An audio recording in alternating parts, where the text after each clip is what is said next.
30 days ago, I decided to do something I had never done before. I decided to document my life day by day as I went from rock bottom to rock star by outwitting the devil. Now, if you don't know the book Outwitting the Devil, it's by Napoleon Hill, and it pretty much explains how the devil owns 98% of the minds of people through a weapon called drifting. And in this video, I'm going to share with you how I remove drifting from my mind, what it is, and the 29 different things I've learned in just the first 30 days of documenting this. That's going to help you avoid all the causes of failure and create some sustainable success and wealth in your life. Starting with the first thing that you need to know, which is that the devil is a metaphorical figure. In the book, it's not that there's an actual devil, so there's nothing religious about it. It's the negative portion of all things. And so you can kind of look at it as the devil would be your fear self, and God, you would say, would be the faith self. But in this video, I'm also going to share with you how you're going to be able to discover your other self. And your other self is the equivalent of the person who is watching both the other selves. It's not really a self to begin with. But there's 29 things I learned and took me already in 30 days to turning my life around, turning my situation around physically, emotionally, spiritually, financially, in ways it's crazy to see how fast things work. And honestly, I looked online to find if there's anyone else who's done something like this, and so I can learn from it. And I saw that no one has ever done it. And so I hope this is going to be as helpful for you as it has been for me to document my entire life for the last 30 days meticulously, every single thing that's happened, my internalization, the inner workings of my mind, and really mastering what the real game in life is, which is the inner game. Starting with the first thing. The first lesson I learned is that discovering your other self is a lonely road. And that's the point, because discovering your other self is for you and you alone. So you cannot bring anyone else with you. Even with mentors, coaches, or partners, you'll still feel alone because it's just you and you inside of you. It's literally just between you and you. And this is why it's so important to have trust and to have faith, because no matter how uncomfortable and how hard this gets, you must decide to keep moving forward. That's why it's called trust and faith, because it only works when it's hard to have it. Uncertain times is what triggers the need for that trust and that faith. So the first thing is, and this is, I'm an entrepreneur. So if you're an entrepreneur, this is going to relate to you a lot, really, really well. And a lot of the time we go into these roads and it feels lonely. It's like, I want you to know that that actually is supposed to be how it feels. The second thing is that we have lost the meaning of decision. I was actually on an interview show the other day, and the person asked me, what do you tell the people that decide to lose weight, decide to change their life or whatever it is, and then they fall off? And I just thought, do you understand the nature of decision? If you fall off, it's because you never really decided. And so what I put here is a real decision shifts your identity instantly, and you can feel it in your core. And most people don't make decisions like that anymore. They just kind of try at it, or when they really say they're going to do something, they say, I'm going to try, and then I'm going to allow it to fail. So when your identity shifts, your reality and your experience of life shifts as well, and it's almost instantaneous. See, real decisions are about commitments. And commitment is a better word to use than decision, because decision is used lightly nowadays. Commitment means I am committed to this no matter what. And so there's no option in your mind of falling off or quitting, or else it wasn't a decision in the first place. If you say you decided to lose weight before and you fell off, it's because you never really decided it. Period. And the more we do that in our mind, where we create clear lines between what is decision, what is not, it's easier for us to control the mind and control our ability to not drift. Because when you keep saying I've decided, but you keep ruining or polluting that word by not, falling off after, you start to lose meaning to what it really means. So now you start feeling stuck and you start cycling in your life because you're spinning your wheels because you're thinking, well, I already tried that, but you didn't. And a large portion of the problems that cause us stress in life is that we think we have done the right things, but we really did the right thing in the wrong way, which is still wrong. In the Bhagavad Gita, it says something beautiful, which is a man committed to nothing is distracted by everything. So if you also find yourself easily distracted by things, it's most likely because you are not committed to anything. And starting with your own vision of life, your own goals in life, and all that good stuff. And any form of definiteness of purpose, which is the first thing that Napoleon talks about, and which a lot of people mistake, by the way, as purpose, like some religious thing, like I have a calling in my life. No, definiteness of purpose is about being definite and having purpose with everything you do. It actually, the better word for it is decisiveness.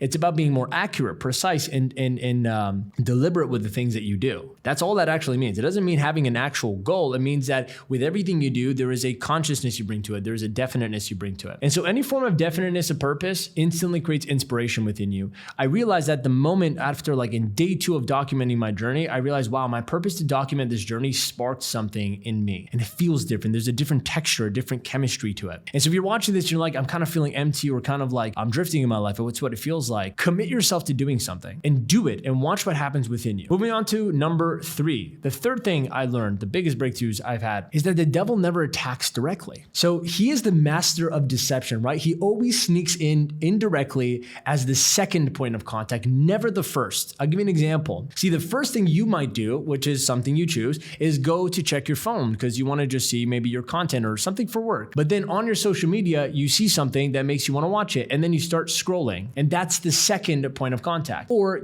let's say you go to the kitchen and you just want to grab a snack or have a drink of water in the middle of your work session. Well, then you turn around and your family or whoever's there is probably watching a movie. Then you see the movie and then you get caught up watching the movie. And so I realized all of the temptations for drifting, like the doorways, are actually never directly. Like the devil knows not to come at you directly because a real non-drifter, someone who's living their life consciously, they see the devil coming from a mile away. And so he's gotten really good at placing all of the traps in places where you usually end up. Actually, he will use your desires, your cravings, the things you like as the way to lure you in back into what? Drifting. Now, if you're watching this so far and you're like, what is even drifting to begin with? I'll tell you. Drifting is essentially the absence of thought, like the absence of thinking for yourself. It's essentially not doing your own thinking, not making your own decisions, and not living your own life. It's like being unconscious or mindless.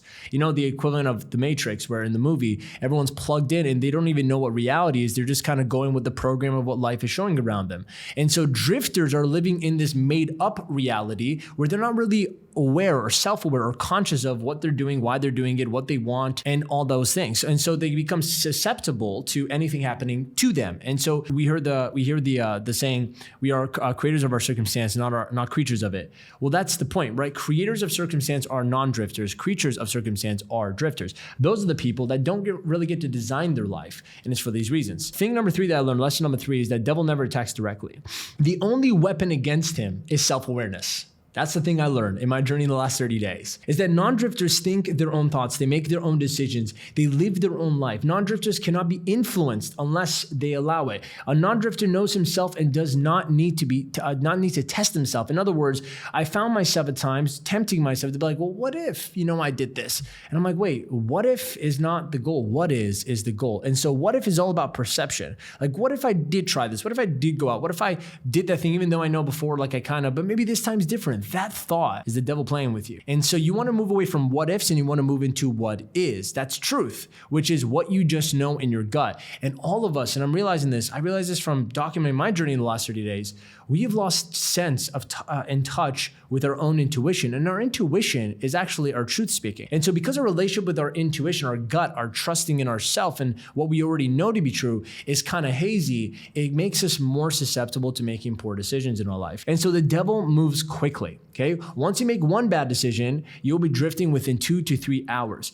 Drifting creeps in quick and it moves undetected. And the moment you crack and open that door, it's going to come in. And I know this because one of the days I was documenting this and I just went, to hang out with some friends. And in that, I made like one tiny decision, to smoke a vape or something like that. And I saw within like 60 minutes of that decision that I was overeating more beyond my macros of the day. And I was already saying yes to like doing something after, even though it was like past my schedule for when I want to sleep. And I'm like, whoa. And I stopped myself. I'm like, holy crap. Like when you make one small decision, it grows quickly and it's undetected. So by the time you realize you're drifting, it's kind of late. And so the devil never attacks directly. Just know that. Number 4, doing hard things unlocks self-control. I'll tell you how. Doing hard things builds character. Character leads to self-respect, which a lot of us have lost. And that's actually why we suffer a lot, because we don't respect our own decisions, what we've done and how we are. Now, self-respect creates self-confidence. Now, what's that aroma of confidence in a person, that spark, that feeling? They're charismatic. I'm not talking about ego. I'm talking about they believe in themselves. Self-confidence, that kind of energy inside you, that creates a strong mind. Because when you feel good about who you are, when you feel good about what you're doing, when you feel good, when everything you say, do, and act is aligned with who you are, then you're self-confident. It creates a strong mind. And a strong mind makes it extremely easy to be self-controlled, because when you have a strong mind, you like your mind. You're not trying to escape your mind all the time with all this other crap, these distractions like drugs and entertainment and sex and wasting time and gossip. Those are all distractions. Those people are escape artists. And so when you actually like your mind, like who you are, and you have a strong mind, you're confident, you respect yourself, you actually have self-control because you live consciously. You never close the doors and just start sleepwalking in your life. And so I'll give an example. In this last 30 days, I was 20 pounds overweight about 45 days ago. And I'm like, this is the heaviest I've ever been. And I'm like, I'm going to change this. And I've done it before, but I'm like, this time I'm going to document it. And so for the first 2 weeks, I tried going like 3-4 times a week. And this is another big breakthrough I want to share with you.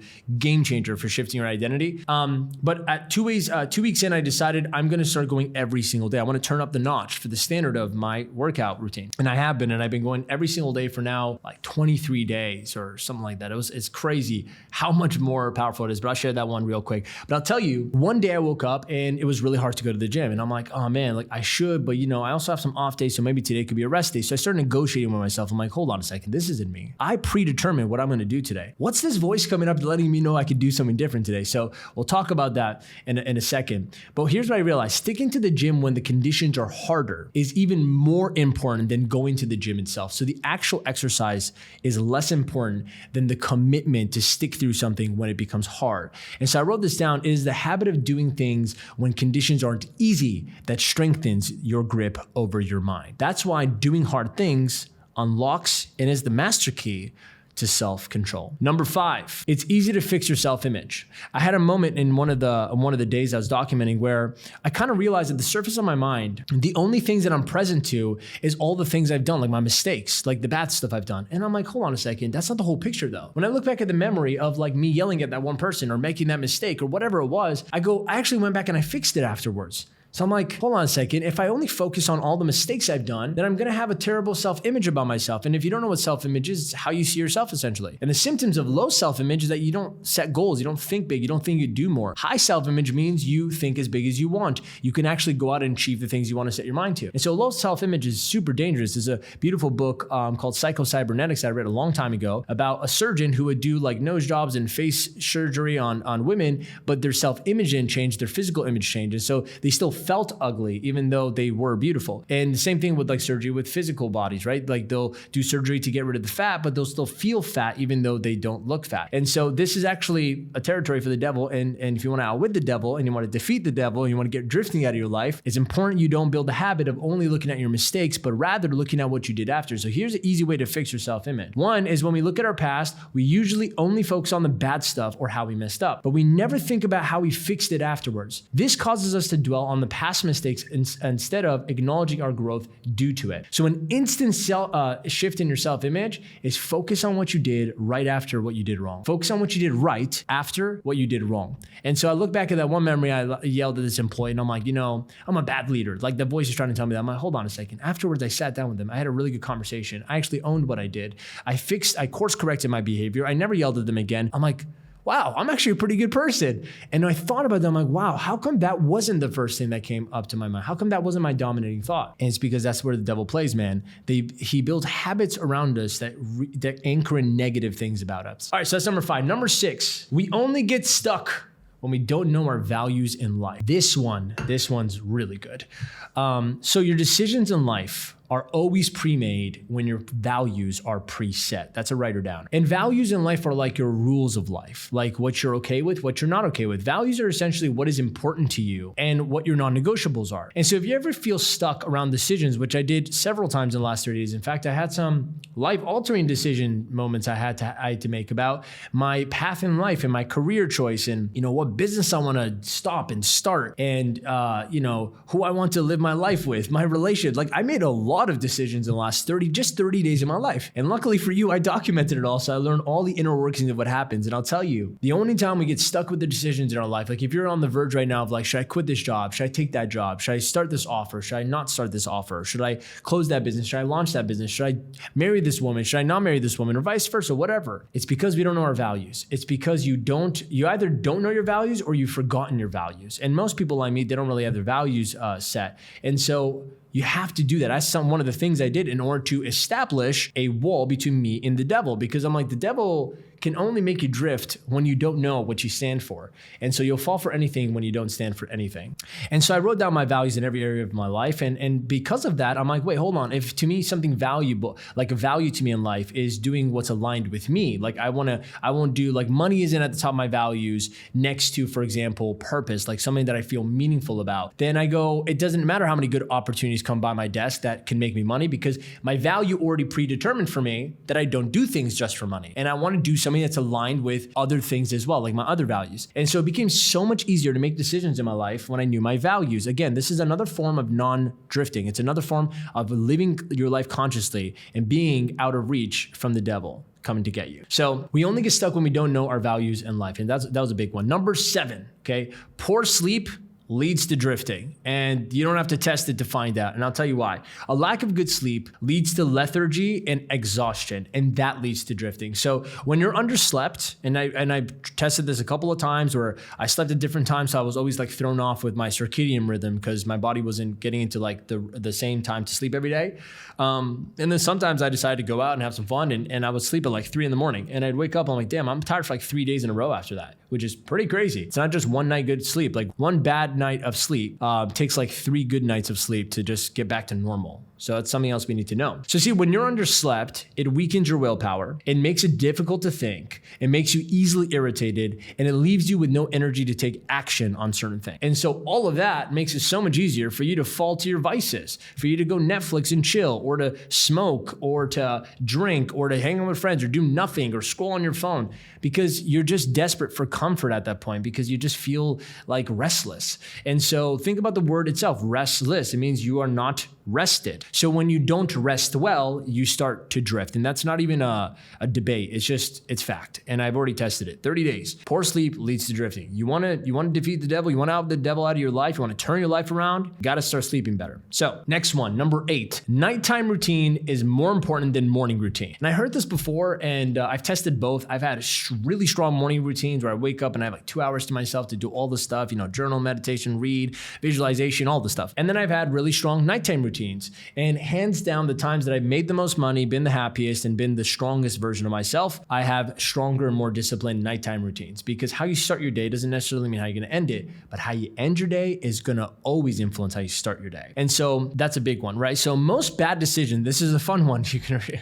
I hope this helps you out. Most bad decisions happen after 8 p.m. Just think about it for a moment. That's when you're usually tempted to overeat, because you've already went through the whole day and now it's like, let's have some other stuff. It's usually when you're tempted to sleep late, and when you sleep late, you already know what happens with poor sleep. It's usually when you want to do drugs, whether you want to, people who smoke vapes just do it throughout the day, but it's usually when you want to smoke a spliff, right? Have some marijuana or have a drink or whatever it is, whatever you do. It's usually at night. Like most people don't wake up and they want to, again, with exception. I know people that smoke throughout the whole day. My point is, what I realize is at the end of my day, because my willpower is weakened, I have less control over the mind of my urges and my impulses.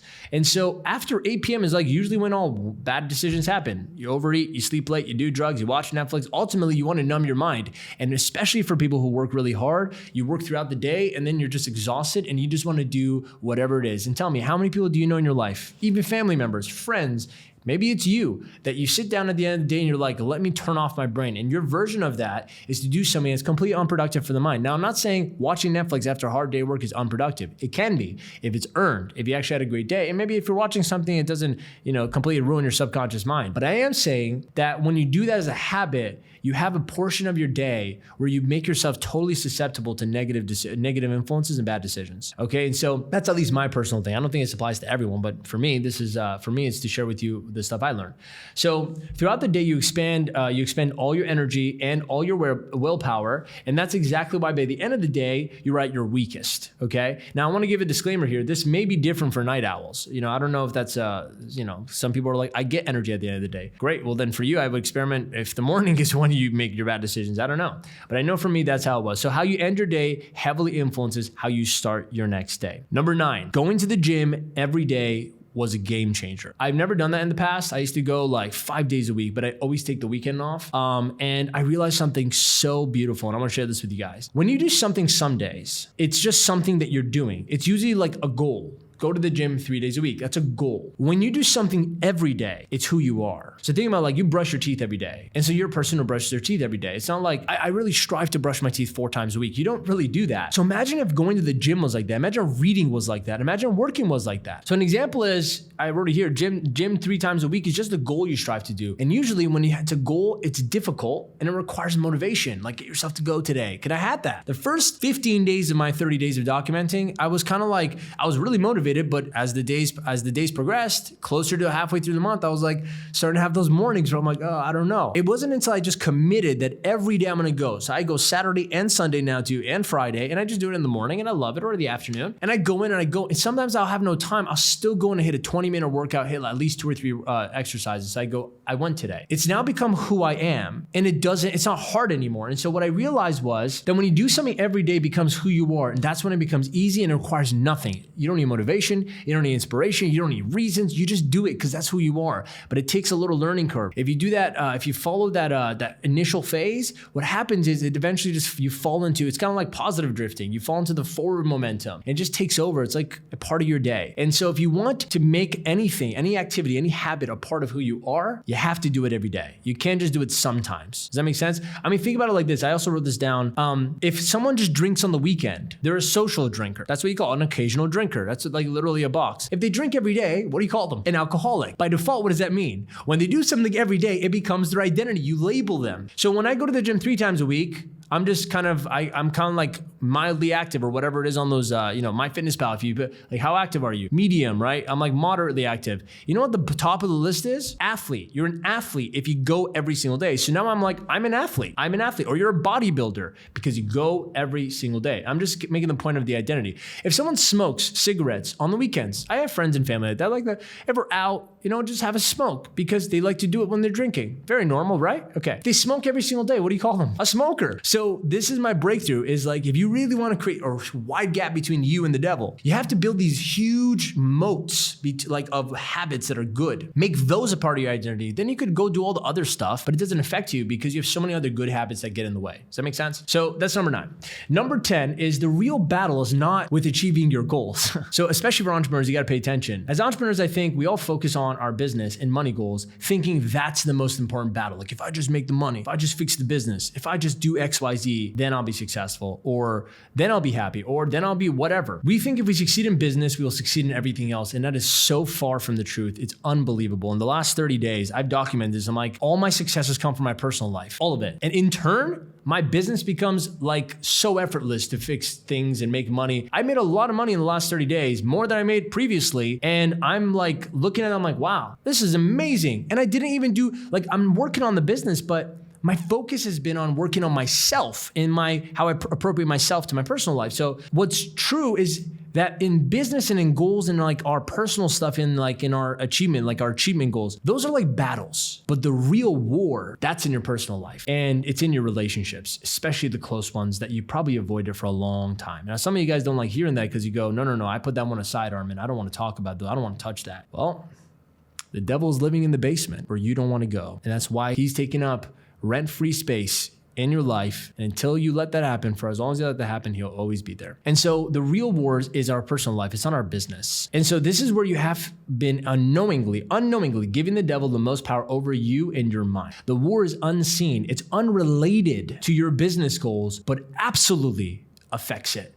And a lot of entrepreneurs need to hear this, that mastering your relationships is how you win the war. Mastering your business is just winning a few battles. So I'm going to share with you some of the battles I won in the war that I won. The next point I have here is number 11. You can write this one down. Number 11 is the devil is living in the basement. It's the things we're avoiding. And so I had to take a good hard look at myself, at who I was being in my love life and with my relationship with women. And I had a pretty rocky relationship with my mom growing up. And that kind of stuck with me. And I thought I had gotten over it. You do a lot of personal development. You think to yourself, I thought this shouldn't be there anymore. And that's really just that voice in your head, the one that always lies. It's just trying to sell you on another idea, another delusion. So I realized, I'm like, okay, I was just recently in a relationship and then we ended that. And I thought that was the best decision. And I had to look back. I'm like, how did I treat her? How am I treating her now, even after our breakup? And then, I was seeing a new girl and I was just seeing her. It wasn't really anything serious, but I'm like, well, how am I treating this relationship? And then I just started looking at everything. It was so weird. It came down to even like, I have 2 cats and one of them's a girl. I'm like, what's my relationship with this cat? That's a girl. I was going super deep. I'm like, my relationship with the boy cat is more more than 5. You were cool. But the girl cat was always issues. You know, she's like deliberately trying to piss me off and stuff. I'm like, whoa, like there's no corner of life where you can escape. Everything is intertwined. And it's like, you might not think it is because you don't pay attention. But if you really paid attention, you were non-drifting and you were devils, in your mind was clear, devil's out of the picture, you will see how everything is a mirror. Every single thing connects. And I'm like, man, I don't want to have a bad relationship with the girlfriend I have, or like my ex-girlfriend, or the new girl I'm seeing, or my cat that's a female, and then let that mess up my future relationship with my daughter or my wife. I'm like, I got to take ownership here. And that's what it means to outwit the devil. So I looked at it and here's what I realized. I'm sharing with you personally so that if you guys can relate, it can help with you. Now, again, this is for a man's side. I don't know how it applies to a woman's side, but I'm sure there's some similarities. So one is I had an evident issue with saying no when I'm not a full yes. How many people do you know like that? And so whenever I'm not fully invested in wanting something with someone, I realized I wouldn't tell them no. I would just keep letting it linger. And I'm like, this isn't right. This is not right because someone gets hurt. Second thing I realized is I had a tendency to want to erase everything when I don't want it anymore. And so that's equivalent of when you break up with someone or you just don't want to be their friend anymore, you just kind of like block them out. And now it's like, it's okay to block them mentally because you want to move forward and move on, and that's fine. But there's also like, you gotta ask yourself, like, are you tucking stuff away under the carpet? Because if you are, you're just going to carry that bullshit out to the next side, to the next one. And so I course corrected that in the last 30 days after my breakup with my ex-girlfriend. I went back and I had a really hard conversation where it was all the ways the devil could have tried to trigger me, and I didn't let it affect me. And I'm like, you know, I'm here because I want to be a better man. Like I want to be better myself. And so she can do whatever she wants. Like, and I know she's going through like her like pain. So I'm like, that's just pain. And I got to change my relationship with women who are in pain, because when I was younger and my mom was in pain all the time, I would just leave the house. And I'm like, I look at that, I'm like, because my dad would also just be at work. And so no one was around.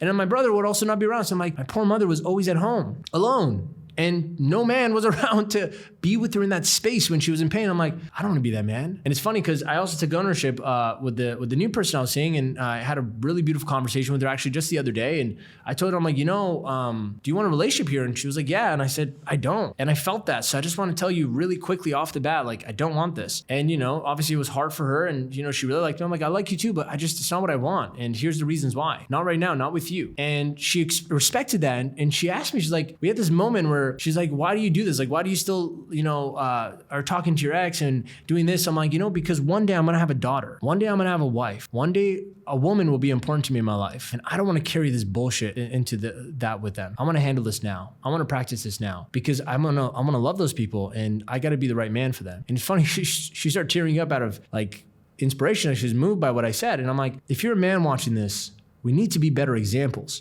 because a broken man breaks women. A man who drifts only creates women that are hurt, and hurt women hurt men. And so I look at that, I'm like, we have definitely a factor here as leaders for us to be better in the world and be an example that can create healing in the world, but also like lead with that masculinity and all this stuff. And so I was sitting there, I was moved by it, and you know, that was me course correcting against the things in the basement that I wasn't willing to look at, that the devil was trying to, you know, that was living there rent free. And so I took care of that. And so I also realized I had a tendency to think my problems are from my relationships with women. You know, if you're a guy and you're watching this, you're an entrepreneur, I hear this a lot. You'll probably relate to this, but like, I was successful, I was making money, and then I got a girlfriend, and it just all went down the drain. Well, let me newsflash for you. It's not the girl, it's your relationship with her. It's your relationship with women. It's your relationship with love. It's your relationship. It's your relationship with them, and vice versa too, maybe for the woman's side. And so I'm like, that's not something I'm okay with anymore. I want to decide what I believe around this, and devil ain't gonna try to play with me there. And the fourth thing I learned was that I had a tendency to move quick when I met a girl, and I just felt a couple things, and I would approach the relationship with little caution and a little contemplation. It's funny because in the book Outwitting the Devil, Napoleon Hill, this part for me, like I never understood this part, but now I get it. The devil had a whole chapter on just like caution, like how he absolutely makes people drift and just ruins people's lives through little caution. And the devil, and Napoleon was like, isn't it okay to like follow your gut sometimes and move forward and, you know, just take action? He goes, no, I'm not talking about that. He's like, I'm talking about when people do little thinking about what they want and they go into things blind. And I'm like, wow, I didn't know at the time what that meant, but now I'm like, I get it. Like really, majority of the cause of bad relationships that don't work out is because in the beginning, there was really little caution or thought through about the relationship. And it's funny because with this person I was just meeting, who we're now friends, and I respect her a lot, she respects me. I sat down, I'm like, look at our lifestyles. They don't actually fit. So even though I like you, you like me, like it's cool, but this doesn't fit. And so it's not right to move forward at all. You need to find someone that fits the role for what you need in your life. And I need to find someone that fits the role for what I need in my life. That's called thinking with caution. That's called actually contemplating the viability of a decision you're making. And so especially in your love life, you're not doing that. Like I heard Tony Robbins say this a long time ago in one of his seminars, and I'm like, I don't agree with this. Now I agree with it. They were talking about how it has to be like a job interview where you're meeting with someone. You want to actually qualify them. Like, do they have the traits? Are they available during the hours? And I'm like, wow, if you actually do that, you have a way more stronger foundation for a good relationship. And so like love is a definite component. I think emotion is a definite component of wanting to be with someone, but I think it has to be accompanied with some beautiful structure, some logical thinking, and just some strong foundation so that it lasts. Okay, so like here's a good way to put it. Love will start a relationship, but logic will continue it. It'll sustain it, okay? Using your reasoning faculty to make sense of it and making sure it all works. Also in my love life, I realized like, I don't know what I want. Because if I did, I wouldn't be with so many different types of people, with so many different types of relationships. And I'm like, I gotta really sit down and ask myself what I want, or I gotta surrender to like what find out what I don't want and surrender to what could be. And so I had let the devil have power over me through my love life for far too long, but not anymore. And that's what I realized in the last 30 days of documenting. And again, I've kind of turned my life around in the past, but this is the first time I'm documenting it day by day and like journaling it and like recording everything. I'm like, whoa, like there are absolute things I just let slip through the cracks. And those are the things that were keeping me back from my true potential. And so another thing I realized was under the devil is in the basement component, which is number 11, I also realized that the lack from our childhood is hidden so deep into our subconscious mind and invisible. It's invisibly influencing who we are. And I figured this out because at one point I was like in the shower, and usually I do like affirmations in the shower, and I'm telling myself my goals, and I'm pretty much like becoming my number one supporter, my best friend. I'm telling myself what I can do, what I will do, all this stuff. And so I like to use the shower time because I think it's a waste of time if you just literally do nothing in shower. So I use it. I do, two birds with one stone. And I said something at one point in the shower. I was jumping up and down, and I'm just like, I'm going to be so rich. Watch me. I'm going to build something so great. Watch me. And I just kept saying stuff. I'm going to be, I'm going to be so fit. Watch me. And I would just speak to myself. And it was like this moment. I just like awakened. I'm like, who am I saying watch me to? Who am I saying watch me to? And I just had this like crazy moment in the shower. I looked myself in the reflection of the glass, and I'm like, who are you talking to? Like it was almost like I woke up and I finally saw myself in third person. I think that's your other self. Like that's the watcher of the selves. It just took over, and I looked and I'm like, who are you talking to, Armin? And then I realized like when I used to pray, although I'm not specifically like to any type of religion, I've studied a lot of them, and I used to say Father instead of God because it just felt more, home for me. I'd be like, dear Father instead of dear God or dear universe. And to me, it's all the same to me, but I used to feel more familiar with saying Father. And I thought about it. I'm like, I'm saying watch me. When I pray, I say Father. Hold on a second. Can this be my childhood Armin still living inside me, somehow unquestionably, invisibly there, trying to still get approval from dad? I'm like, whoa. I'm like, yo, our childhood is so deep inside of us. And the only way to pull it out of us so that we can finally grow and stop carrying the past with us every day is by becoming aware of all of the things that we've always done, said, or believed. And so when I was sitting there, I'm like, watch me. I realized, wow, it's the little me speaking to my dad for approval. And then when my dad wasn't there, because my dad passed away from cancer, I kind of moved to like the other dad. I'm like the heavenly dad. And I look at that, I'm like, whoa, I don't want that anymore. And I actually stopped saying Father. And I now just say God, and I now just say universe. And I understand now when Napoleon Hill calls it infinite intelligence, I think I shouldn't give an identity to it. And also for me, I'm like, I don't want to create this kind of validation complex inside of me of like, someone watch me, approve of what I'm doing. And I'm like, no, I'm great. No more approval. No more validation. That was super deep. It's very hair of like a small detail that I caught. And again, when you remove drifting from your life and you're so meticulous, so conscious, these things, they just pop out at you. And so I wish upon you the kind of breakthroughs I'm having because it's changing my life. Moving on to number 12. Number 12 is there are no pit stops. You cannot stop. Here's what I mean.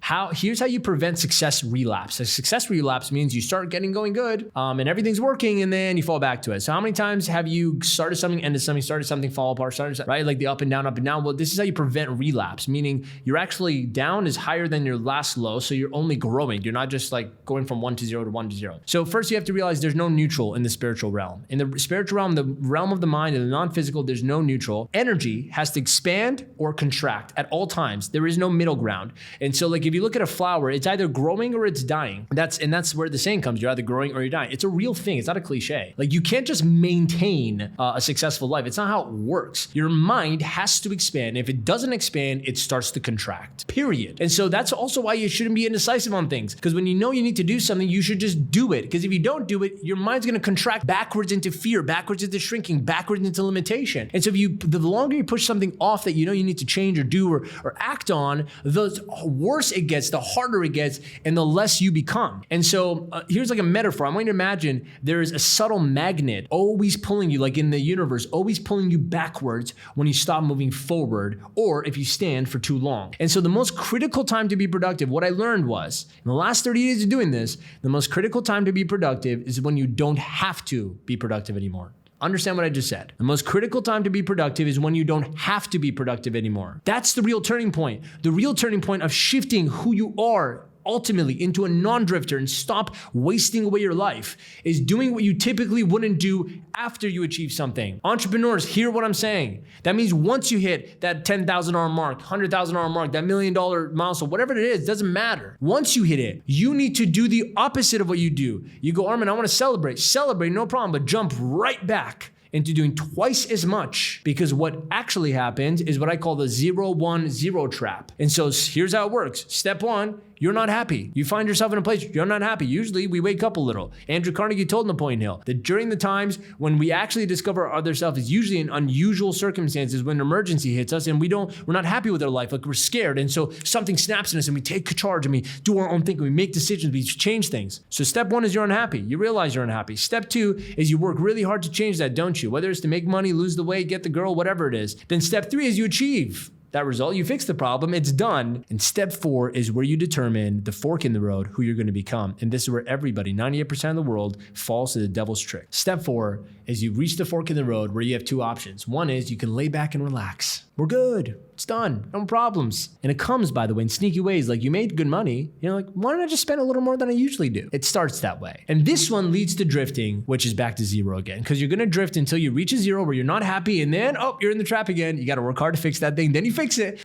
Then you get to relax. And then pretty much stop doing all the things that got you there. And then you're back to zero. And you're like, I'm not happy. Can you imagine how living life like that would be? Terrible. I've done it. It's not fun. Here's the second option. You can increase your effort. You can increase your drive. You can raise your standard. And this shifts your identity, which leads to a brand new life. Are you hearing me? And so the most important time to be productive is when you don't have to be anymore. Because the only reason most people become productive is because they need to be, because they got to get themselves out of an emergency. And so when you make progress, you have to turn up effort, not coast, not chill, not maintain. You can't just maintain it. Maintenance leads to drifting as well. I'm not talking about business principle. I'm talking about your mind. Maintenance also leads to drifting. There is only growing or there's only dying. There is no in between, because maintenance is about doing the same thing every day. Guess what doing the same thing every day turns into? A habit. Habit is another word for drifting, just so you know. It just might be on the good side, but any form of habit can lead to drifting, even the good ones, guys. Are you understanding this? This video is about outwitting the devil, not about becoming productive or becoming a good habit person, because the devil gets you on both sides. Devil gets you at the bottom when you got nothing and at the top when you got everything. I hope this video just wakes you up to both sides, because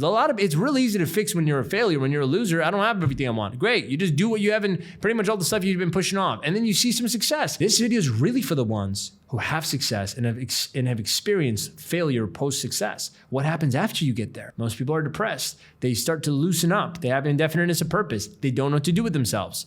Their mind becomes susceptible to drifting again. So maintenance is doing the same thing every day, but growth is doing more every day. Look at the difference, by the way. A non-drifter does more every day, not the same thing. And you can almost say, based on that principle alone, consistency then isn't the goal. It might be in the beginning, but once you got consistent, now you have to be progressive. Because if you're not progressive, consistency will even lead you back to zero. Crazy to think about that, but it's true. So number 13, write it down. Consistency gets boring. Something I definitely learned. There was a period of time in the 30 days where I'm like, I feel empty. I don't know what to do with myself. I was like, it was perfect. I'm like, I was going to the gym.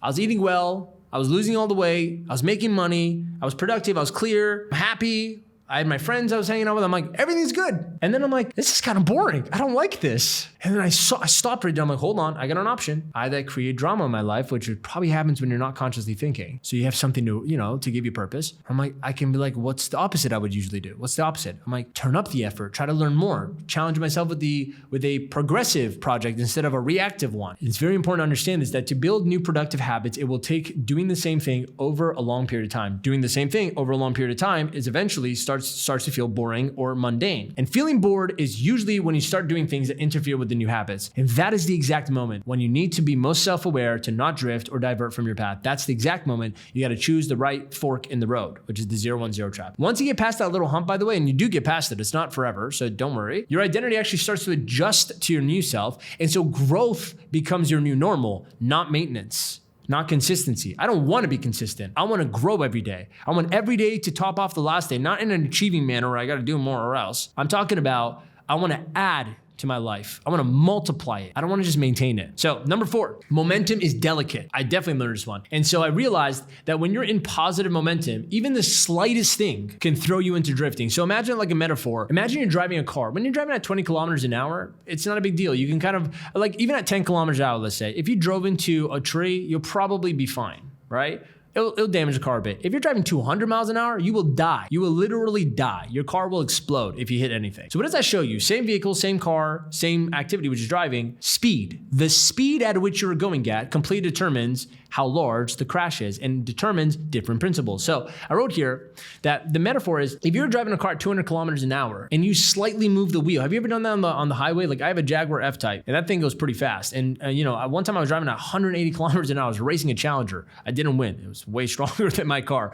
But in that highway, I was at 180. I was holding on to it. And the steering wheel is so like tight. And I'm like, even if I do this a little bit, like this car really like switched lanes. It didn't even just move a little. And I'm like, wow, speed, it changes the distance of movement. I'm like, whoa, I'm not even a scientist here, but Outwitting the Devil is creating me into one because I'm noticing the nature of stuff, the science of things. And so what does this have to do with you in everyday life? I'll tell you, the higher the speed, the stronger the drift when you move the wheel. This means at a high speed in your life, when you're in momentum, when you're locked in every day, you're doing more every day, you're learning, you're growing, you're making money, you're losing the weight, you're doing the stuff, even a simple moment of indecision, a simple moment of doubt, a simple moment of anger or loss of temper, anything could cause a big crash. What does that mean? Momentum is delicate, and so is your mind. And so the longer you spend into outwitting the devil, removing drifting, becoming fully focused with whatever your definite purpose in life, you gotta make sure you protect it even more. Because it's not as simple anymore at that speed to just be like, yeah, let me just go spend an entire night and waste it away with friends doing nothing. Like that is a full crash into a tree. Like the next day you're just gonna be like, whoa, what the hell happened? So smallest things, like even if you just end up sleeping an hour later than you were going to, is going to throw you off. But when you're being a loser in life and you're doing nothing and you're going at 10 kilometers an hour, yeah, you could do a bunch of things. You have a larger capacity and threshold for making mistakes and it doesn't really affect you directly as much because you're already in the loser zone. When you get into the winner zone though, and you're going at fast speed, it's just a different game. It costs you way more. So you can't afford to do these kind of things, letting drifting come in. So that's number 14. Number 15, success is not built without productivity. A successful day is nothing more than a productive day. And just think of it like that. So the true feeling of success is when you know you've done your best, not when you've achieved something. So I've had days where I've made $50, $100, $200,000 in a day. And sure, it'll feel good, but you know what really felt good? That same day, I maximized my time and I felt like I was really happy with that. Now, I've had also days where I have made $50, $100,000 and I was kind of lazy that day. It just kind of happened because my business brought it in. And I sat there and I'm like, I still don't feel good. I just know I made money. In fact, that's even more dangerous because I start attaching myself to the money I'm making, even though it's out of alignment with who I'm being in the moment, which is I'm just being lazy. And so it's actually not, achievement is not the goal. Productivity is if you want to feel successful. So there's 12 magical words, not 12, but 12 magical words that you want to write down. I actually have it right here on my iPad. I'm staring at it every day, is that I must do the most productive thing possible at every given moment. This is 12 magical words my mentor has taught me. And honestly, that's the key. Like that's the secret. If you can just live by, commit to doing the most productive thing at every single moment, then you will actually be successful. You don't even have to try. It just, everything in your life becomes better. And so that's something else I learned. Number 16, assumptions lead to drifting. So because assumptions are projecting, right? Like thinking, like assuming something is the starting point of creating inaccurate stories in the mind about things. And if your thinking strategy is mostly based on inaccurate narratives, like stories you made up in your head or you assume things,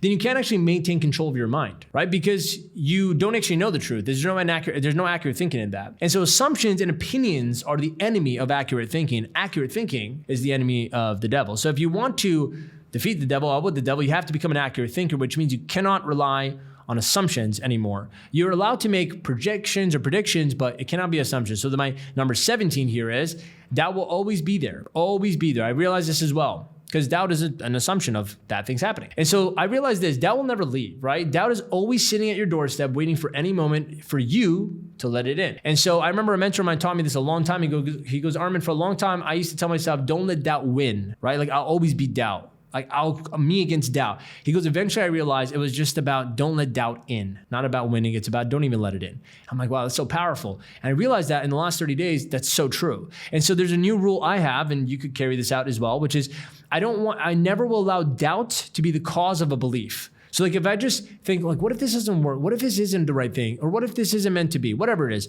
If I have that thought, I don't discount it right away. I just go, maybe that's true, but doubt can be the cause of that belief. Data has to be the cause of it. So data is the cause of my beliefs, not doubt. Because maybe the thought of this is not good for me is true, but if not validated with data, then it's just doubt. And therefore, I don't let those doubts in. So if I feel something, I go, I'm going to look, I'm going to verify.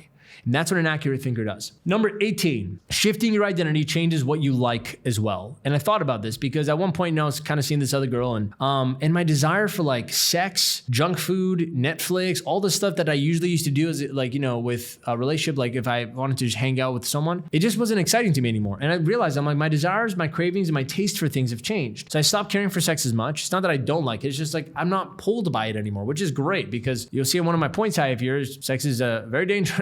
Sex appetite is dangerous. Don't talk about it. Plus, at the end of this, I'm going to show you guys how to transmute your sex desire. So sexual transmutation, I'm going to teach you a step-by-step I did. Also, I stopped caring for junk food as much. Like I used to love that stuff. I don't care anymore. I stopped caring for doing nothing or chilling or watching movies. And I love movies. Literally, like, look, I love Marvel. And I just didn't care. Like I would stop in the middle of a movie and go to sleep. I'm like, I'm tired. Before, Armin would never do that. He would finish everything he started. I'm like, wow, because that fanaticism was devil holding a grip over me. I'm like, now I get to just act consciously. I'm not attached to anything. It doesn't feel like a sacrifice. It just feels more like a new level of maturity around what interests me. And so also outwitting the devil matures you. So if you're watching this, you're like, oh no, but I like movies. I love Coca-Cola. I love smoking a joint at the end of the night. I'm not telling you to like sacrifice. I'm saying when you shift your identity, when you actually go on the journey to do what I'm doing to myself, to yourself, and you're turning your life around, you're going to realize you're going to reach a point where it doesn't even feel hard anymore because you're like, I don't want it. I just don't. And so like, what's more powerful? Someone who's a smoker and you go, you need to change your life because you really, it's good for you, your family, they want to see you in your goal. Your daughter wants to be there, wants you to be there at their wedding. Sure, that's pretty powerful, right? It's like leveraging guilt and all this stuff. But what's more powerful, that or the person who just doesn't want to smoke? Like think about what I'm just saying right now. And so we've created a world where we all have to learn how to manipulate our own minds or other people in a positive way to like get them to do stuff. Like I got to motivate, you got to leverage, you got to use NLP. And I'm like, hold on a second. What if the person just didn't want to? So like I'll go out. I went several occasions this month. I went out with my friends and I had a drink and then I just stopped after one drink. And that's called self-control. That really is self-control. Not that I don't drink. No, that's just a habit. And that could lead to drifting too. That could lead to you not thinking consciously anymore, but you just being trapped in this idea of this positive person you are. That's also the devil playing you. It's so, guys. Oh my God, it's so crazy. And this is just 30 days. It's not sacrifice when your identity shifts and you just don't like it anymore. So I genuinely don't like indulging in anything anymore because I become so conscious in my living, in my own decisions, in my thinking that it doesn't interest me to be obsessed with something, not even my purpose. Can you believe that? I used to be like, no, you should obsess over your goals in life. I'm like, really? Because I'm not trying to be a slave to my goals. I want to do things out of my intuition, my gut, like because I want to, from me, not because of the thing, the reason of it. So that's number 18. Shifting your identity changes what you like as well. Number 19, you can have your vices without drifting. That's something I learned, and this is going to be a huge reliever for a lot of people because I think everyone's just scared of, going on this journey because like, oh, everything I think I like in my life, I have to end and everything's going to be bad, which you, as well as the voice in your head, that's not true even when you hear it. So let's look at it. So when you do anything bad, smoking, drinking, partying, scrolling, whatever it is, with full awareness, you actually have control over yourself while you're doing it, which means you're not drifting. So you can eat junk, but stop yourself after a bite. Actually, the other day, I saw a brownie on my counter. I'm like, I haven't had any dessert in a while. I took a bite, half of it was this small. I took a bite and then I sat it down and I didn't go back to it. I'm like, That's self-control. Like, I don't care. I don't want it. And so the doing of stuff is not the problem, the habit of it. And that's what the devil talks about in the book, Outwitting the Devil. You can drink, but you can also contain your urge to keep drinking afterwards. And so if you realize self-control is actually, it's not just about never doing something. That might be a commitment, and that's fine. There's nothing wrong with that. But real self-control is knowing when to stop. And so it's funny because like, I don't actually have restrictions on myself to do anything like I'll never do something, right? Unless it's like unethical, that's different. I'm talking about just vices, like things that aren't gonna kill you, but they're nice, but they're guilty pleasures. I don't have limitations on those. I just do what I want and I know when to stop. Now, when I'm drifting, I'm in a low place, negative, and the devil has me. Trust me, if I do those things, I drift hard into them. I'm obsessive, I indulge. But when you're living consciously, when you're living as a non-drifter, you don't. So that's number 19. You can have vices without drifting, but wait, at least go 2, 3, 4 weeks, maybe 30 days in before you start testing, tempting yourself, because that's kind of like a challenge. For me, it's easy, but it's not my first rodeo outwitting the devil. I've done it before and I kind of slipped. And because like I said, at the top, you could also still slip, and that's happened to me. And so hopefully this video and the videos I'm going to create is going to help you with that journey. All right, number 20, emotions are like alcohol. Very fitting metaphor after that one I just talked about. Why? Because when you become emotionalized about anything, when you're vexed, irritated, pissed off, whatever it is, or sad, or inspired, whatever it is, any emotion, when it's intensified, especially the negative ones, you start to lose grip over your mind and your self-control. What does that sound like? Any intoxicant. If I drink, if I smoke, if I do anything, I lose control over myself. And so I look at that, I go, emotions kind of like alcohol, because if you indulge in it too much, it's like being drunk, which is, it sways your mind, it deviates your focus, and most importantly, interferes with your ability to accurately think. So when you're drunk, you can't really think clearly. You're like, okay, right? When you're drunk in emotion, when you're in love with someone, right? When you're totally afraid, or when you're really like absolutely focused on, I'm not gonna do this, I don't eat meat, whatever it is. I'm not shooting vegans down, I'm just giving an example. I look at that and I go, you're not in control. You're drunk. You're drunk on that emotion, and you gotta relax. You gotta take a step back. You gotta look at yourself and step outside yourself, look at yourself and go, hold on a second.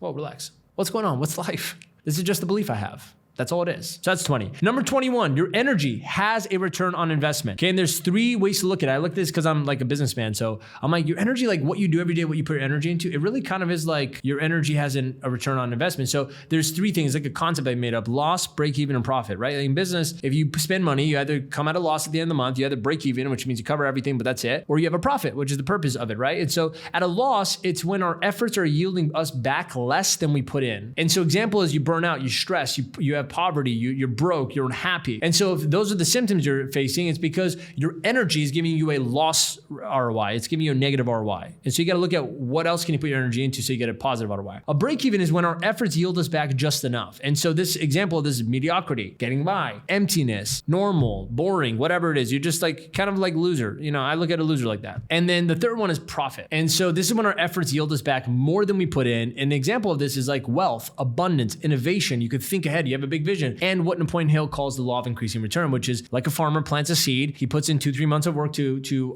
nurture that crop, but he doesn't get back 2-3 months of crop back. He gets back years. Like the thing keeps yielding return for him. So when you're in profit with where you put your energy, and you put your energy into things like a farmer that yield you back increasing returns, you become wealthy, you become rich in your life. That's another thing I learned, because I realized my energy was going into stupid things. And I'm like, I want to only put my energy into high ROI things. And so I made decisions in my business for that. I made decisions in my friends with that. I made decisions in my love life with that. I made decisions with what I put into my mind every day, what I even like to have fun with, because I want my ROI on my energy to be high, okay? Because I'm done with this whole thing. Like I want one decision to have a long shelf life, so that when I do something once, it pays me forever. That's how I want to do it. And that's what I'm doing now. Number 22, failure is a choice. We're about to get really deep.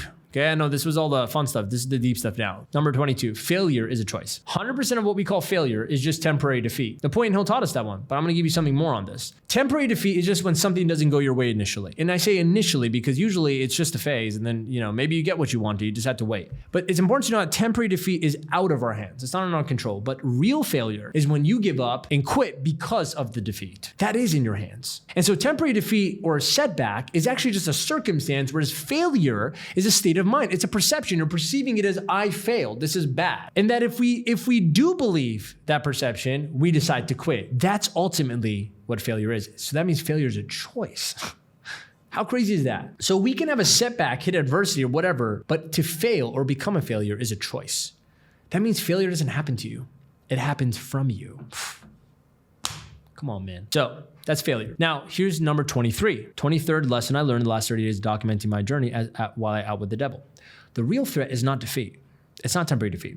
When you make a mistake or fall off your routine or fail at something, whatever it is, the real threat doesn't come because of what you actually did or the mistake itself. It comes in how you judge yourself for it after. In other words, it's the aftermath inside your head of that mistake. It's crazy because I had a couple of defeats. I took sales calls and whatever, and I'm like, oh no. And then I stopped. I'm like, whoa, hold on a second. I don't even know if that's good or bad yet. It's funny because I did an event. I pitched from stage and I didn't get that many book calls from it. And I'm like, this is bad, right? And I'm like, nah, hold on a second. If I believe that, then I'll quit right here and I won't try anymore. I'm like, no. I don't do that. So I'm going to follow up. And I followed up and I closed I booked a bunch of calls. I closed somebody. I'm like, wow, I was wrong. That temporary defeat wasn't actually defeat. It was just initially didn't turn out the way I thought, but it turned out to be what I wanted afterwards. And so I would have actually failed if I believed the initial thing that happened, my perception. So defeat is really the tester. I realized that too. I was going through this journey and I'm like, okay, I'm changing things in my life, all this stuff. And then I started hitting with defeat. Like I set my mind to something and then I don't get it. Or I set a goal and then I don't hit it. And I'm like,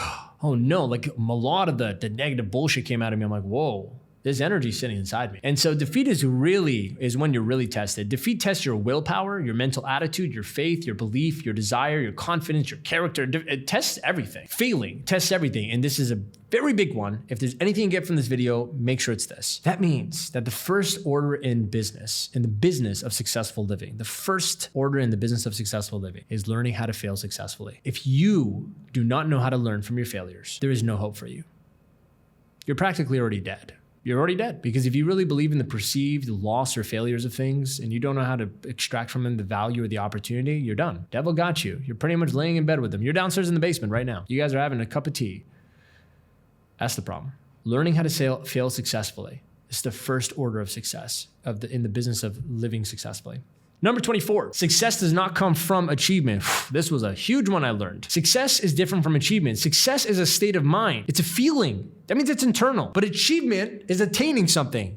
That means it's external. It's getting some tangible material thing that we get from, it's a circumstance. But success we create from how we think and what we focus on. So what does that mean? Achievement does not mean success. Think about it. How many people do you know that have achieved a lot that are losers in life today? So if the real secret to success, like you feel successful, you have peace of mind in your life, you're a good person, all this stuff, you're happy, is a trail of successful achievements behind you, does that mean that people who have achieved the most in life would be the happiest? Emphatically not. The people who have achieved the most are the worst. They're the worst depressed people. So achievement does not mean success. But success always leads to achievement. Why? Because a peaceful mind, which is a state of mind of success, you could become successful here before you're successful in life. A peaceful mind is the most productive mind, and a productive mind achieves anything it sets its mind to. And so ultimately, success doesn't come from us. Success comes to us, like achievement comes to us, which means that we never really achieve anything. We only receive things. And so here's a huge perspective shift that I got. That means that something else is giving me the things. Wow. Which means I control the input. The universe controls the outcome. In other words, if I enter in a race, I don't actually win the trophy. All I do is finish the race before anyone else. That's what I did. The committee, or whoever it is, handing me the trophy is not my doing. It's their doing. Does that make sense? Super deep. If you just sit with that one, meditate on it, like what the hell? Success doesn't come from us. It doesn't come out of like, I'm not the controller of achievement in my life. No. It comes to us. You don't achieve, you receive. And the moment you flip the script and understand that you are not in control of the outcome, you're only in control of the input, your life becomes easy, super easy, because you're in flow now. You understand alignment. You understand your relationship with the invisible power in this world. Number 25, you are not the voice in your head. And this is probably the first thing I learned. I just wanted to get the other stuff out of the way, but this is the biggest thing I learned. And that voice, it's not that it's the devil, it's that's the voice the devil uses. And again, the devil isn't a thing or an entity, it's just the negative, Here's the big one. You are not the voice in your head. You are the one who hears it. The voice within just wants to belong because it has no master. It will always choose the side that you're paying the most attention to and contribute to it so it can get validated. And so I realized this, I'm like, that voice in my head kind of has this these lies, and there's white lies and there are dark lies. White lies are that you've done, it'll come to me, I remember that I won one of the days, I did really well and it was a good day. And then this white lie came in, the voice came in and said, look, you've done so well. What's the big deal, man? just watch that movie, hang out. And I'm like, well, I didn't choose to watch a movie. So I'm just being tempted. It's not like I chose to. If I chose to, it'd be different. And so I learned this a long time ago that the only thing that makes a habit bad or a bad decision bad is that it was unexpected, meaning you didn't choose. Now, a lot of people argue that and go, but what about listening to the nudges and, letting life flow with you? That's a different concept. I'm not talking about that. I'm talking about the journey of self-control. I'm talking about the part of us with us. I'm not talking about that's a whole different conversation about learning how to listen to nudges and go with the flow. Like there's a time and place for that. There's a way to do it that actually harmonizes with what I'm saying. This is about mastery over the mind, which is the thing that you need to do as a human. So I heard this and I'm like, look at this. The voice is trying to kind of, flatter me like, hey, you're doing good. Just go, spend the night, do your thing. But that same voice is the same fucking voice that tells me the dark lies. It tells me when I don't hit what my goal is you failed. You're a failure. This will never work. Do this to distract yourself. Go watch a movie. Get your mind off stuff. The same voice is trying to get me to do that thing. Will use good words and bad words. So I realize even the good feeling thoughts can lead to drifting if it's left unintended because they're all lies. The voice is all lies. They're not real. And so I look at this, I'm like, it's kind of like those movies. You ever see the devil's on one shoulder, the angel's on the other shoulder? A lot of people don't talk about this, but you're neither one. A lot of people are like, no, I'm the angel. The devil's trying to bother me. And it's like, this is me. This is my conscience. It's the good. See, I'm the good, but the devil's to blame for all the shit I've done. No, they're both not real. You're the head in between. You're the one listening. And so that's a huge misconception in the world. It's like, I'm the good. The devil's the bad. No, the devil's both. Both, man. I'm telling you, I've documented my life every day for the last 30 days. Devil's both. God and you, where the consciousness lies, is in the listener to the voice. The voice is not real, okay? And the faster you realize that, the faster you can become its master, and it can stop ruining your life, and it can start helping you with your life, because there is an actual time, place, and purpose for that voice. It's not just there for no reason. So the voice always speaks, and you, by the way, you can catch that voice because it comes after the word because. Think about it. A white lie is, I should watch a movie because I deserve a reward for all the hard work I've done. A dark lie is, I should watch a movie because I'm stressed and I need to relax. Either way, it's trying to convince you. And so I kind of look at it as like there's two salesmen living inside of all of us, right? Salesman number one is the quitter. He's the one who's trying to sell you why you can't. Do the bad thing. It's okay. Just quit. And it's kind of like, it's like also known as fear, the fear self. And then there's the second salesman, which is the winner, right? There's the quitter and then the winner. And the winner is selling you on why you can. And so that's also known as your faith self. And I actually, for a long time, I thought the other self was that. I actually thought the other self that Napoleon talks about, which is this thing that just stops you in your tracks and like tells you what to do and like changes your life, was the positive voice. Sorry to break it to you, man. It's not. It's not the positive voice. Both the positive and negative voice aren't real. So Armin, what is the third, the other self? The other self, look at it as the third self. And so your other self is actually not a self. It's the watcher of the selves. So when I read the story about Napoleon Hill, how he went this whole year, he was depressed and he was in this fear thing, he was afraid of his life and he pretty much hit rock bottom. And then he walked in the woods for hours until this voice came to him and just took him over and told him to go to Chicago and get the most expensive hotel and all this stuff. And it helped him get himself out of his hole and publish the Think and Grow Rich manuscripts. I'm like, what was speaking to him? It wasn't the positive voice. I thought it was. So what does this mean for us as you're listening? That means you still haven't discovered your other self if you're just listening to the good side of things and the bad side of things, because neither one is you. The other self is your soul. It's you. It's actually you, not the selves, not the conditioned self that's learned to believe all the stuff it's believed since it was a kid, and also not the positive self that's also learned all the positive things to make sure you're good. At least from what I've learned so far, there's a third self, and the third self is your other self. It's not even your faith self. The faith self is called upon by you. So is the fear self. And the devil can use both. I don't think the devil is both or one. I think he can use both. So in other words, look at it like this. It's me, God, this devil is across me, and then there's two selves sitting inside of me. And the devil just playing chess with me between these two selves. Which one's gonna get Armin's attention, the positive one or the negative one today? Let me use that to get him to somehow steer into drifting. And I go, no, because it's me. And even in the book he talks about, he goes, he admits this. He goes, we have power autonomously aside from devil and God. Which is why, God gave us willpower. If you look at all the religious books, it's like Adam and Eve took the bite from the apple and they had the ability to see the difference, the knowledge between good and bad, which means choice. What is choice? Willpower, right? And so we have will to choose, which means we can even choose against God, even though he is the source of all creation. And that is the point of what makes us more powerful than devil and God. And when I say more powerful, I don't mean we are above God. I mean, he gave us the autonomy, the option to get to choose God doesn't have that choice, neither does the devil. Both of them have to be the equal portion of the different sides of the universe. If you read the Outwitting the Devil, that's what it talks about. God is one half of the universe, devil is the other half of the universe. Not because God is equal to the devil, it's because it's just separating the universe into two things. The perfect balance between good and evil, good and bad, or light and dark, negative, positive. It's more scientific than it is religious or spiritual, to be honest. And we're the in-between. That's number 25. You are not the voice in your head. Number 26, we're almost wrapping up here. Leadership is just relationships.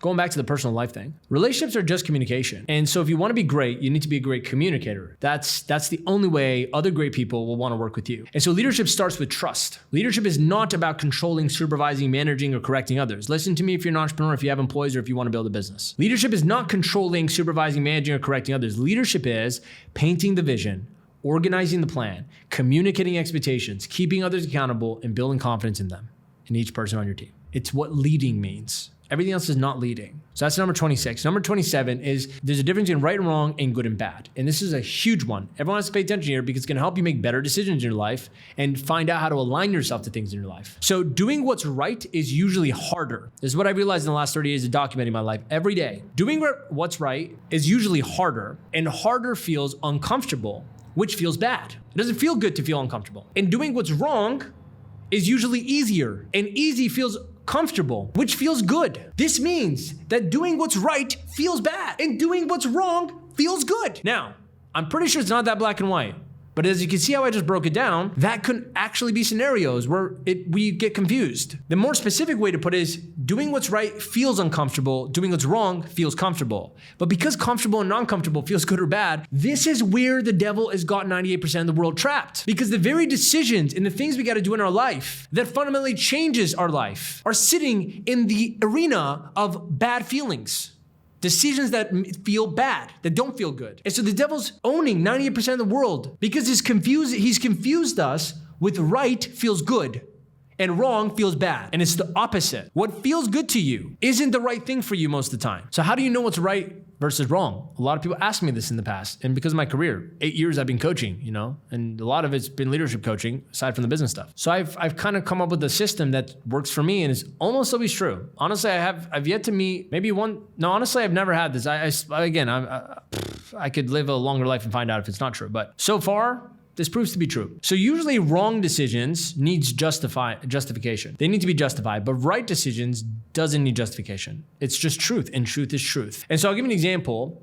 A wrong decision is gonna be, why not? Let's go rob a bank. And now imagine someone comes to offer you, let's go rob a bank. And you go, no, dude. And then he goes, but dude, they're insured, so they'll get their money back. It's not even their money anyways. Plus, we pay our taxes, so it's kind of like it's our money. See, like all these lists of reasons that are justifying the decision to do something wrong. But see, right doesn't need justification. We're not robbing a bank, it's wrong. Like, see how simple that is? So usually the more complicated and complex and difficult things become, it's probably because you're forcing something that's not supposed to be there and it's wrong. That's a good decision-making system for you for deciding what paths to take in life, who to be with, who to not be with, what to do. And ultimately to find out how to create peace of mind, because peace of mind is only disturbed when you're doing wrong things that are out of alignment with you. And so if I see someone hurt on the street, I'm not gonna be like, I should go hug them because they're crying and I'm a good person and it's right to do that. No, maybe they'll help me out after. No, I go and take care of them. I'm like, what's going on? Are you okay? It's innate in us. I call me old-fashioned, but I have a real belief that innately in human beings, I have faith that we all know what right and wrong really mean. I think we've obviously in today's world, we've really polluted and just absolutely prostituted the word and just made it meaningless and yanked it in so many different ways that yes, for sure, we're confusing the world. But I think innately in all of us, and especially a lot of us left, I think we know what right and wrong means. Someone needs to voice that. Someone needs to stand for that, because I don't think you have to tell someone what's right or wrong.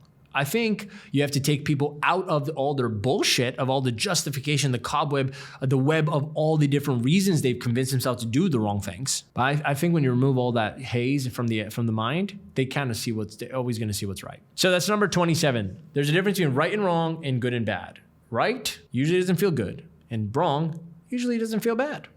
And that's the point. Few more left. 28 is, I realized in the last 30 years to document my journey of outwitting the devil that you are one decision away from peace of mind. And that one decision is to do the right thing. Do what's right for you, do what's right for others, and make yourself right with everything. And I realized that integrity protects your peace of mind. Now, what's integrity is doing the right thing when no one's watching. And specifically, doing the right thing, but also when no one's around. Why? Because a mind with no peace is a disturbed mind. Your conscience is not clear, and only you can control that. It doesn't matter what happens around you or what other people do to you. It matters what you do about it. Going back to the always remembering what you did wrong, but what did you do after to fix it? Because that's actually who you are. And so the feeling of peace of mind is actually just alignment. What you're feeling when you feel peace of mind is that everything's aligned. It's not relaxation. Peace of mind isn't like nothing's bad. It's the absence of all stress. That's peace of mind. No, it's not. That's just the beginning. That's default. Peace of mind is I'm aligned. I'm in. It's actually very joyful. You want to just do more. You have energy. You have charisma. You're sexy. You're attractive. And so, what does that mean? That means that peace of mind is about alignment. When you have no peace of mind, it's because you're out of alignment. Very easy way to know what you need to start fixing in your life. And so that's why making decisions to align what you say and what you do with who you are is the key to peace of mind. And so in the book, Outwitting the Devil, he even says, failure is nature's attempt to realign a man with himself again. And this was one of the biggest breakthroughs for me back then because I was at a very bad place back then. And I'm like, wow, all this failure was just to help me see that I'm out of alignment. Wow, that one shift in my perspective, I'm like, that's it. I'm good. I'm gonna fix my life up now. I'm gonna do this.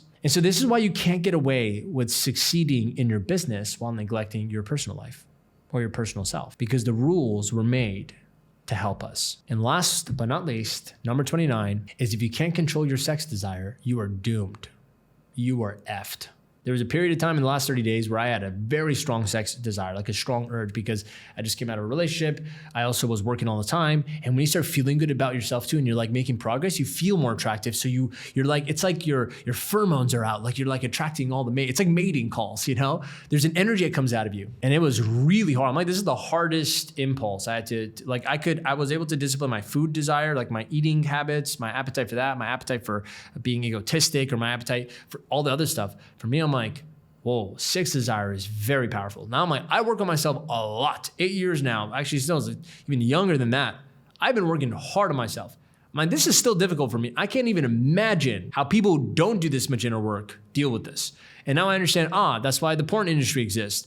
That's why most guys are lazy, lethargic, and losers in life, because they just deplete their energy all day trying to have sex, or they do dumb things for, they say love, but really it's lust. It's not love, because real love doesn't cause you to do dumb shit and make you a bad person. Real love makes you a better person. Lust is what makes you an idiot. And I'm just talking about to men. I don't know how this affects women. Honestly, I've yet to meet, like, I would love to meet a woman and be like, what's sex desire like for you guys? Like, how does it affect you? Because I know on the men's side, definitely what it is. So I don't know how this applies to women, but I will tell you my breakthrough about sex desire, which is without control over our appetite for sex, we will never attain any long-term success in our life, ever. Because the moment you start something, especially when you're successful, you will be so much more prone to doing things, to wanting to answer to the calling of your sex emotion, because it's the strongest human desire in the human body. And Napoleon Hill talks about that in his books. So it's important to know this though. Sex is not bad. Sex itself is not bad. The impulse is dangerous. Sex is not dangerous. I don't believe that. I think sex is great. In fact, when you have really good sex aligned with someone that you love, you actually get energized. That's one of the powerful superpowers of life. But when you just have it to have it, and you do it impulsively, and you do it excessively, and excessively is the point. Having one night stand every now and then, that doesn't change your life. What I'm saying is being like addicted. This is the cause of a lot of issues in life. So it's the lack of control over the impulse that leads to the habit of something, okay? And the habit of something is just another word for drifting. And so I'm gonna give you 6 steps for how I, in the middle of fighting the monster of sex desire inside me and resisting from it, I'm gonna give you 6 steps that I did to transmute that sexual energy into myself, into my goals, into my purpose in life. And honestly, for the longest time, I used to read Napoleon Hill, and there's a whole chapter on sex transmutation. I'm like, what does this mean? I even called the CEO of the Napoleon Hill Foundation once, and because of my relationship with Think and Grow Rich Institute, and I'm like, what does this mean? And I had a full conversation about it. So I've had enough conversation to understand what it means. I'm gonna give you my best description of it so you can use it, and especially for men, I know this well. For women, try it out, see what happens. But these are the 6 steps I did to start transmuting all of that powerful, intense sex desire inside me into a positive channel. And so step number 1 is, first, you must resist the impulse to have sex or to reach out to a girl or a man or whatever and to like set it up. Like, you got to resist the impulse and instead sit back and watch it without acting on it. If you want to learn how to do that, a really good book to read is The Untethered Soul by Michael Singer. I'm rereading it for the 3rd time. It's such an amazing book because it just helps you so much separate you from the voice in your head and the impulses. But step 1 is this. All the other 28 things I just talked about is what develops your ability, strength of mind to be able to do step 1 of this, which is resist the impulse. Don't do it. Okay, and watch that desire. Step number 2, once you've resisted it, at night, in the morning, whenever's best for you, sit in meditation and sit with that emotion desire, especially when you have the urge. For men, when you have the urge to go, take care of it by yourself or to meet up with a girl or whatever it is. When you have an urge to expend that energy, sit down in meditation, however you want to sit, cross your legs, whatever, it doesn't matter to me. Empty the mind. Step number 3, focus on the sex desire inside of you and bring all your attention to it. Literally just sit with it. Look at it like a little child who's like crying and like, oh, give me attention, okay? So step 1 is resist the impulse, obviously. Step 2, restrain yourself from doing it. Step 2, get into meditation when it's really high or at night. Step 3, focus on it. Bring all your attention towards the sex desire. Step 4 is I want you to pull it out of your body using your imagination. Pull it out of your body. So imagine the energy coming from your pelvis, your actual genital area. See like a light energy, whatever color you want, pulling it out, coming in front of you and into the top of your head, into your body, and going down your spine, out again from your genital and back. So it should create like this kind of this like circular energy system, okay? And so you're gonna pull it out from there, you're gonna put it into the bottom of your head, and all through imagination, literally just pretend, go, Armin, I can't imagine that. Just try. Trust me, trying is, you're doing it, you're just not strong enough in the mind to see it yet, to like really see it. Because when you start doing it, you're absent of thought, there's no thoughts in your mind, you get really good at this, you actually start becoming the energy, and you're like with it, you're like, whoa. It's like you really start believing there's energy like moving. And because there is. And a lot of different places in the world, they call it something like chi or spirit or shakti. Like there are different words for it, but there's a real energy there. And the gurus, the Maharajis, like the people across seas that play with this stuff, the kung fu, kung fu, tai chi, like the masters, they know how to move that energy, guys. It's a very real thing. It's not just a movie thing. So you can sit there and you pull it out of your body, you pour it back through the top of your head and using your imagination through the spine. As you do that, step number 5 is breathe in deeply while you move the energy out from the genital area and back into the top of the head and feel the energy as it moves through you. Like try to really, and do whatever works for you. Like I like to breathe through the nose, like, right, like that. You could do that. You could open mouth, close mouth, whatever works for you. Just find a comfortable place, a posture, do it, and breathe.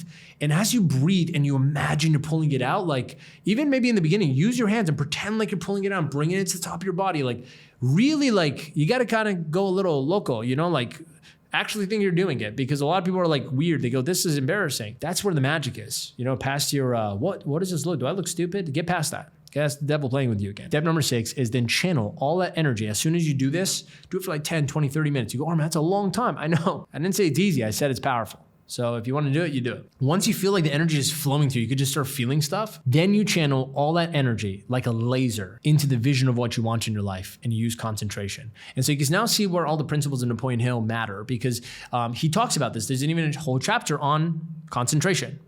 And so if you could do that, you start to design your life, like create it deliberately. And it's super powerful. And honestly, in the last 30 days of doing all this, I've manifested, attracted, you call it whatever it is, some extraordinary things. And I don't look at that as even the most magical part of it. I look at the fact that I become this person. That's why. So these are the 29 lessons I learned in the last 30 days of documenting my life day by day as I outwit the devil, defeated the devil, took possession of my mind, and turn my entire life around. I hope it helped you. Love you lots. Drop your comments below. I love to chat with you guys. Make the rest of your day the best of your day.